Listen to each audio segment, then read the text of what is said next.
एक बार एक छोटा लड़का अपने पिता के साथ किराने की दुकान पर गया। जब ये दोनों दुकान से जाने लगे तो दुकानदार ने लड़के से कहा, बेटा इस डब्बे से मुट्ठी भर टॉफी ले लो। वो लड़का अपने पिता की ओर देखने लगा। दुकानदार ने दोबारा कहा, बेटा इस डब्बे से मुट्ठी भर टॉफी ले लो। लेकिन फिर भी उस लड़के ने टॉफी नहीं निकाली और अपने पिता की ओर वो देखता रहा। दुकानदार ने लड़के के पिता से कहा, भाई साहब आप अपने हाथों से मुट्ठी भर टॉफियां अपने बेटे के लिए ले लीजिए। पिता ने दुकानदार की बात मान ली और वैसा ही किया। वापस लौटते समय पिता ने अपने बेटे से पूछा, तुमने टॉफियां क्यों नहीं ली? तो लड़के ने जवाब दिया, पिताजी अगर मैं अपने हाथ से टॉफियां लेता तो मेरी मुट्ठी में कम टॉफियां आती, लेकिन आपका हाथ बड़ा होने के कारण मैं चाहता था कि आप अपनी मुट्ठी से मेरे लिए टॉफियां निकालें। मित्रों, आवश्यकता है आज हम भी अपने स्वर्ग पिता की ओर देखें, क्योंकि जब हम अपनी योजनाओं को और कामों को उनके हाथों में सौंप देंगे तो वो हमारी समझ से बाहर काम करेंगे। बाइबल के नीति वचन अध्याय 16 के पद 3 में लिखा है, अपने कामों को यहोवा पर डाल दे, इससे तेरी कल्पनाएं सिद्ध होंगी।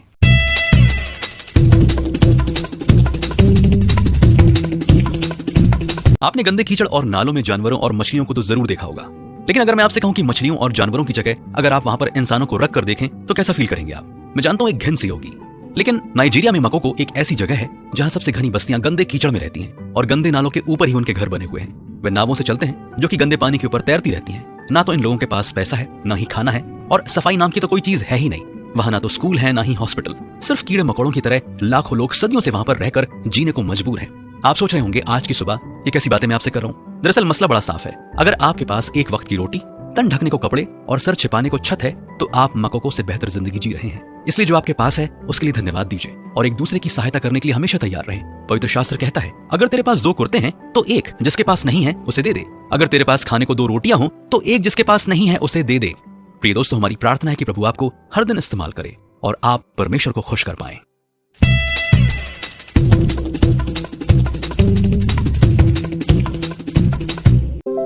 वह प्रभु का बहुत ही बड़ा भक्त था। सदा अपना समय बाइबल पढ़ने में और प्रार्थना करने में व्यतीत करता था। वह हर समय दूसरों की सहायता करता था। उसका एक पुत्र था जिसे उसने अच्छी सीख और आदतों को सिखाते हुए पाला था। वह बहुत ही अनुशासित था। अचानक एक दिन उसका पुत्र बहुत ही बीमार पड़ जाता है। उस व्यक्ति ने कई चिकित्सकों को दिखाया पर कोई फायदा नहीं हुआ। इलाज के दौरान उसके पुत्र की मृत्यु हो जाती है। ये सुनकर गांव वाले बहुत उदास हुए। कितने अच्छे मनुष्य हैं, इन पर ऐसा दुख का पहाड़ टूट पड़ा है। इन्हें ऐसे दुख का सामना करना पड़ रहा है। वे इतने बड़े सदमे को कैसे सहन कर पाएंगे? सभी ने मिलकर उनके घर जाकर उन्हें सांत्वना देने का विचार किया। जैसे ही वो लोग उनके घर गए उन्होंने देखा कि भक्त के चेहरे पर उदासी का भाव नहीं था। भक्त ने कहा, मेरा इकलौता पुत्र जिस पर मैं जान छिड़कता था अब नहीं रहा। यह प्रभु की इच्छा है और मैं इसे स्वीकार करता हूँ और इसमें भी मेरे लिए प्रभु की कोई ना कोई योजना है। लोग उस व्यक्ति के मनोबल और भक्ति को देखकर अचंभित हुए। प्रभु भी चाहते हैं कि उसके अनुयायी इसी प्रकार का जीवन व्यतीत करें। परमेश्वर के वचन रोमियो 8वां अध्याय 28वीं आयत में लिखा है, हम जानते हैं कि जो लोग परमेश्वर से प्रेम रखते हैं उनके लिए सब बातें मिलकर भलाई ही को उत्पन्न करती हैं, अर्थात उन्हीं के लिए जो उसकी इच्छा के अनुसार बुलाए हुए हैं।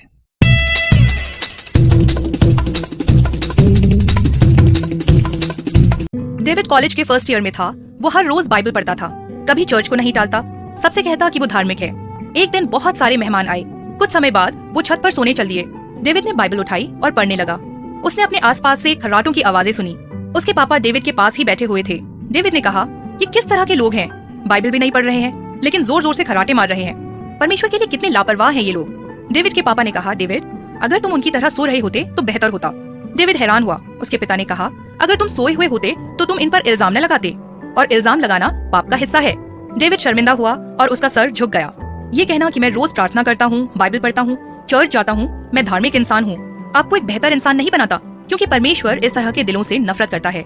अगर हम परमेश्वर के बच्चे हैं तो ये दिखना चाहिए हमारी बातों में, दृष्टिकोण में, हमारी चाल चलन में। देखो डेविड जैसे लोगों को यीशु क्या कहते हैं मत्ती 7:1 और 2 में, दूसरों पर दोष लगाने की आदत मत डालो ताकि तुम पर भी दोष न लगाया जाए, क्योंकि तुम्हारा न्याय उसी फैसले के आधार पर होगा जो फैसला तुमने दूसरों का न्याय करते हुए दिया था, और परमेश्वर तुम्हें उसी नाप से नापेगा जिससे तुमने दूसरों को नापा है।